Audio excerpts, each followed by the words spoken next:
The shock rooted me in place. Hearing my own voice echo from inside the cabin felt like a nightmare stitched into reality. Rain hammered the clearing like thousands of frantic fingers. My breath fogged in the icy air as a primal instinct screamed at me to run, yet curiosity, or something darker, pulled me forward. The wooden steps groaned beneath my weight as if protesting my presence. With each creak, I imagined the unseen thing inside grinning wider, waiting. My pulse thundered in my ears. How can it sound exactly like me? Is this a trick? A hallucination? I pushed the door open fully. The hinges wailed like a dying animal. Inside, the lantern flickered weakly, casting jittery shadows across the ruined interior. The floor was littered with broken furniture, claw marks, and pages of a torn journal scattered like autumn leaves. And then I saw the mirror. It stood unnaturally clean in a room consumed by decay, a tall, ornate frame etched with symbols I didn't recognize. The glass rippled like water disturbed by an unseen hand. My reflection stared back, but not exactly. Its eyes were too dark, too deep, too hungry.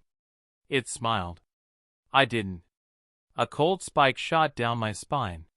My legs trembled.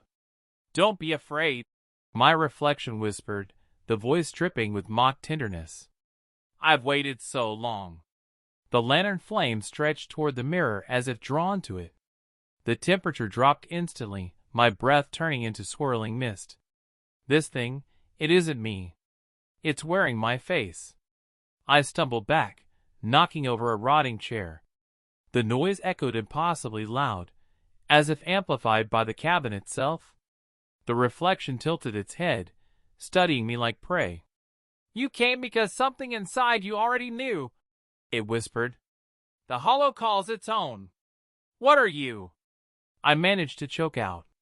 It didn't answer. It only lifted its hand, my hand, and pressed its palm against the glass. The surface bulged outward, stretching like skin. A sickening slurping sound filled the cabin. My stomach twisted violently. Then, the journal pages around me began lifting into the air one by one, swirling like a cyclone. The lantern flickered wildly.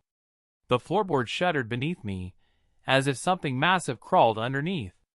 I dropped to my knees, shielding my face as a storm of ancient pages ripped through the room. Words etched in black ink writhed across them, twisting into shapes like screaming faces and clawed silhouettes. The mirror me laughed, softly at first, then louder, until it drowned out the storm and the thunder. "Come closer," it said. "Let me show you what you truly are." I forced myself to look up, and froze. A second figure now stood behind my reflection. Tall. Distorted. Its limbs stretched impossibly long, its skin as black as the void between stars. Its eyes burned like smoldering coals. It rested one clawed hand on the shoulder of my reflection, as if proud of its puppet. The cabin walls buckled inward. The air became heavy, choking, thick with the scent of ash. My vision blurred around the edges. "I'm going to die here." My reflection leaned forward, its face pressing against the glass until the skin stretched thin. "Part 3 begins when you stop running," it whispered. "And you will stop." The mirror shattered, and the cabin went dark. A cold wind crawled across the abandoned highway as I guided my car deeper into the forgotten mountain region the locals called Ashen Hollow.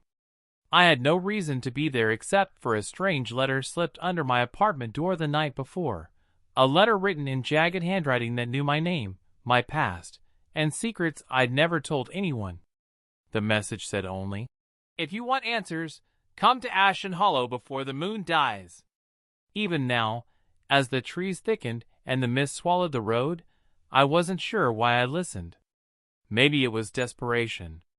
Maybe it was stupidity. Or maybe it was because a part of me felt drawn, as if something ancient had been whispering my name long before that letter arrived.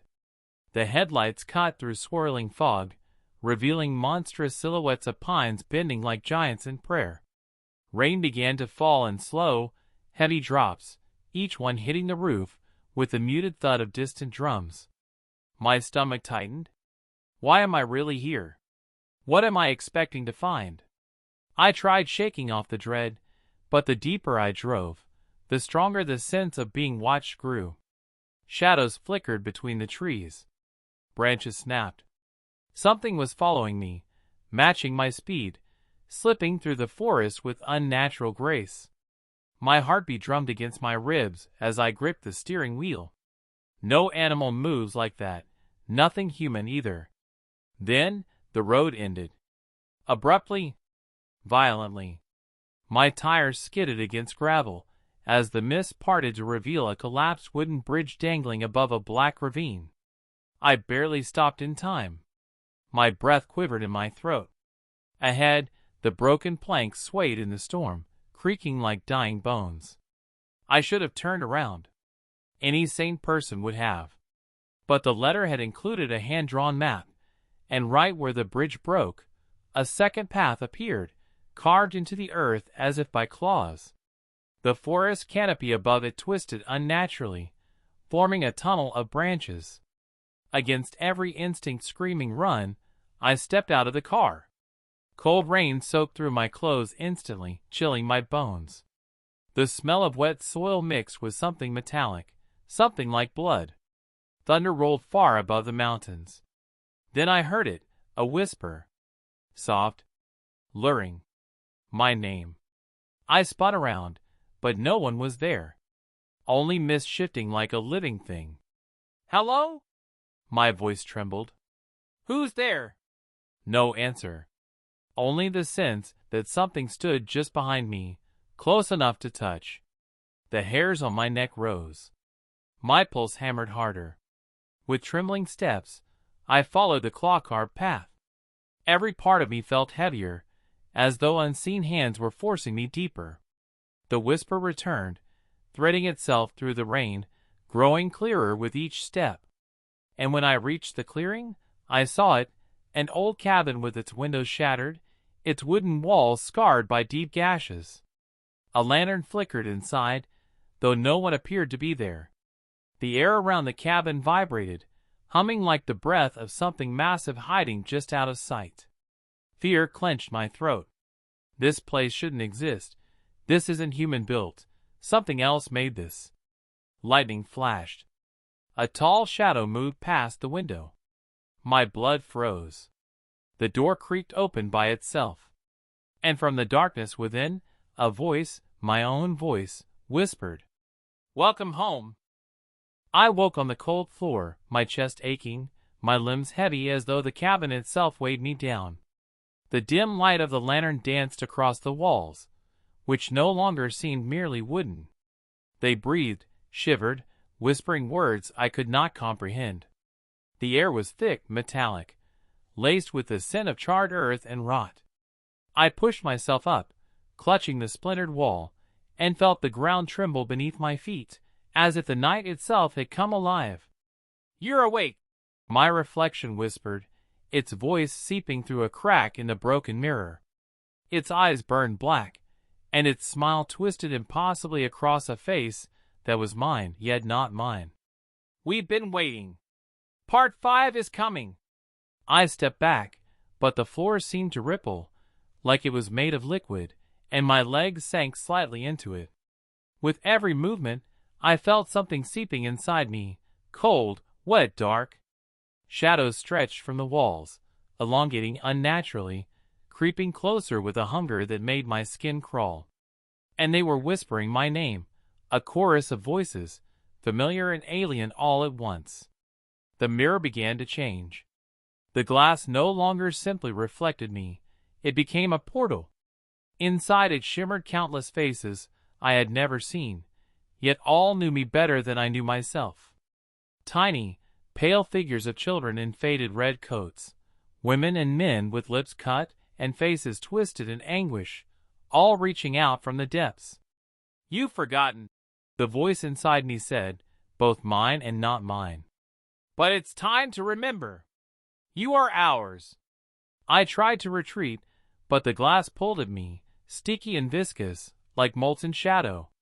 The lantern toppled, snuffing out the last light. Darkness thickened, alive and suffocating, filling every corner of the cabin. With it came sounds, low, guttural, like something enormous moving just beneath the floorboards. And then I saw it, the entity from the visions, the impossible creature with elongated limbs and eyes glowing like burning coals. It moved through the darkness with a silent grace, each step making the floor groan. Standing before it, I realized the truth. It was real, and the mirror was merely its conduit. "Come!" my reflection hissed, stretching its hand toward me, beckoning. Part 5 does not wait for the weak. I gathered what little strength remained. My heart thundered in my ears, each beat a drum against the encroaching dread. The glass rippled, then bulged toward me, swallowing the space around my reflection. The child in the red coat appeared in the corner of the mirror, impossibly alive and impossibly wrong. Its blurred face resolved for a moment, and those eyes, far too bright, pierced me like shards of ice. "You remember now," it said in dozens of overlapping voices, young and old, male and female. "All of us came before you, and now we bring you back." The floor split beneath me, thin ice cracking over black water that seemed to drink the darkness. I tried to pull away, but the child's grip was unyielding, cold, and terrifyingly strong. Shadows climbed my legs, tendrils of black smoke curling, coiling, pulling me toward the mirror. "No!" I shouted, thrashing, my voice swallowed instantly by the void. But the reflection only smiled wider, and the entity behind it crouched, bending its grotesque frame impossibly, pressing a clawed hand against my spine, not to harm, but to command. The scattered journal pages lifted again, forming a whirling vortex around me. Black ink flowed from them, alive, twisting into shapes of screaming faces and gnarled claws. The tendrils wrapped around my wrists and ankles, forcing me to my knees before the reassembling mirror frame. Its shards slid together like crawling insects, glowing faintly, drawing me closer to the darkness. "Hello again," the reflection murmured, voice perfect, echoing inside my skull. "We weren't finished," I gasped, trembling. "What do you want from me?" "To show you the truth," it said. "To remind you of what you forgot."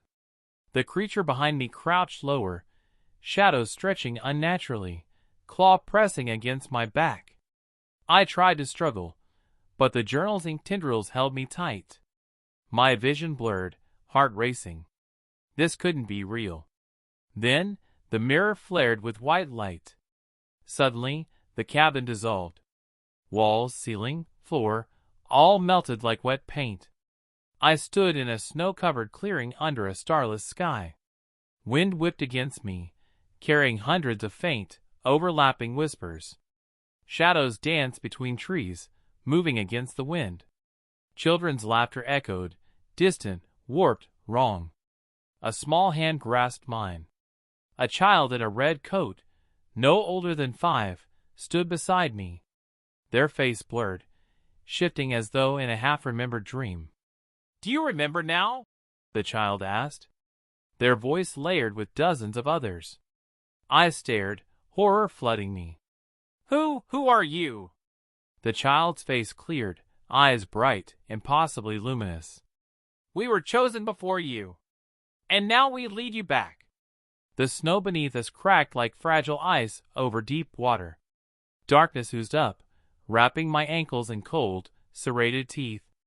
I struggled, but the grip of the child was unbreakable. "You can't run from what you are," it said softly. Then, I was back in the cabin with a violent jolt. I collapsed onto the floor, coughing, shivering. Frost coated my arms. Legs numb, frozen from the inside. The entity towered above me. My reflection laughed from the mirror. "You saw a fragment," it whispered. "Soon you will see it all." The walls trembled. Outside, the forest wind roared like an ancient morning. With a single flick of its claw, it sent me flying backward. Stars erupted in my vision. and the last sound I heard before darkness consumed me was my reflection whispering, "Part 5 awaits." I awoke once more, but the cabin was no longer the same. The walls had stretched impossibly high, bending into angles that defied geometry. The ceiling loomed like a black sky, dripping shadows that moved independently of the lantern's flicker. My lungs burned from cold air that seemed to thicken with every breath, filling my chest with icy weights. I tried to stand, but the floor rippled beneath me, soft and elastic as though it were some living membrane. The mirror hung in the center of the room, now whole and gleaming, the ornate frame etched with unfamiliar symbols that pulsed faintly with an inner light. My reflection emerged from the glass, not quite aligned with my movements. It was faster, smoother, more deliberate. Its black eyes pierced through me, cold and infinite, and the smile across its face widened unnaturally, stretching into a crescent that no human mouth could form. "Welcome back," it whispered, voice echoing directly inside my mind. "You have seen fragments. You have felt the hollow. Now you will see the whole." I wanted to run, to flee into the forest, to leave this nightmare behind, but my body refused. The shadows on the walls thickened, creeping toward me like ink spilled in slow motion. They seeped under my shoes, crawling up my legs with a cold so intense it burned through bone.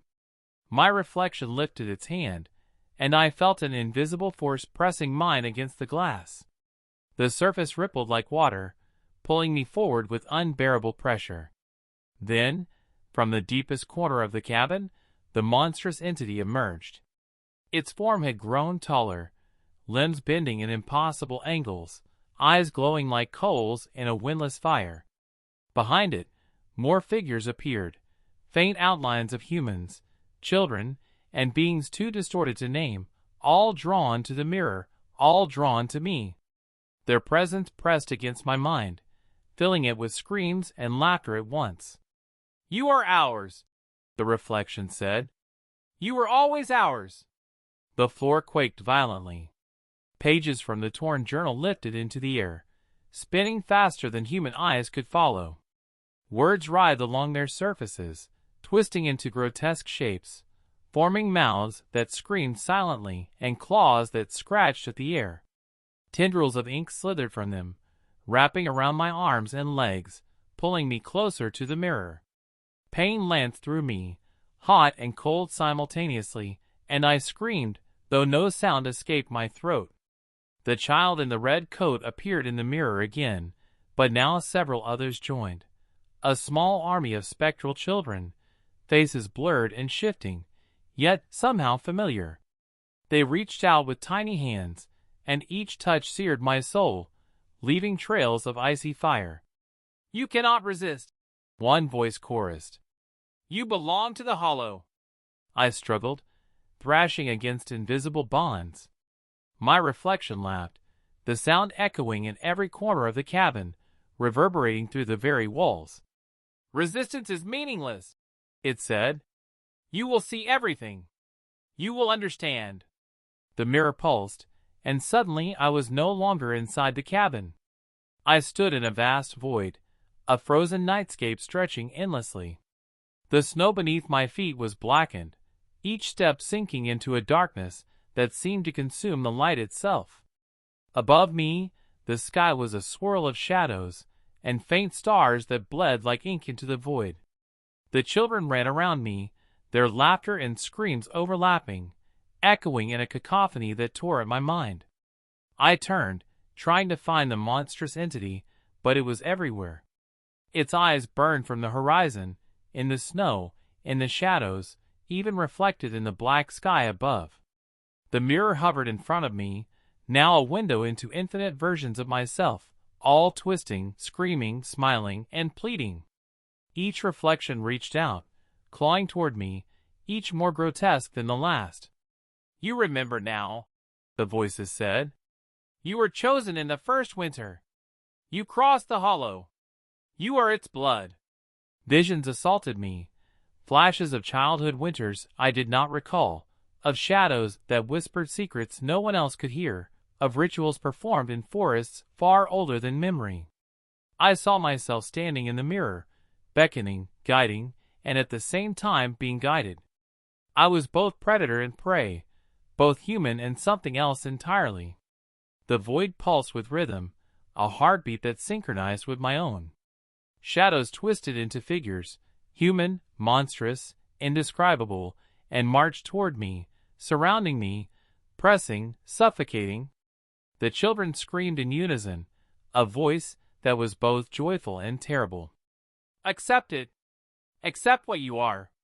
Accept the hollow!" I screamed back, defiance flaring through me, even as the tendrils of ink tightened.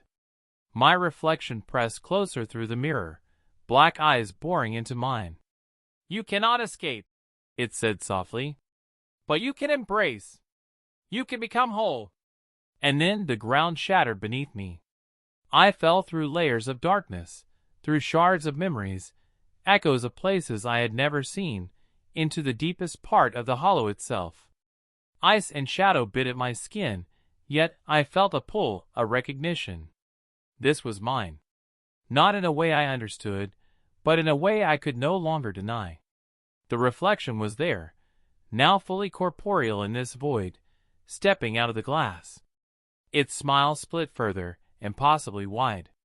"Part 4 was only the beginning," it whispered. "Part 5 is the revelation."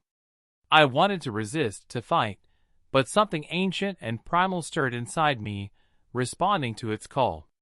My lungs burned, my limbs screamed, but my mind was already bending. The hollow was no longer outside. It was within me. And the children, the endless, spectral children, they were guides, not captors. "You belong," the reflection said, pressing its cold, perfect hand against mine. "And now you will see everything. All that was hidden, all that was forgotten." The void roared, black and white and red, a storm of light and shadow consuming all. My own face stared back at me from infinite mirrors, and I realized there was no escape, no cabin, no forest. Only the hollow. Only us.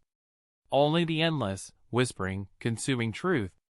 And then, finally, silence, the kind that presses against your bones, heavy, infinite, and absolute. I opened my eyes. I was staring into myself, yet not. The reflection smiled, eyes burning black, and whispered, "This is your eternity. Part 5 has begun."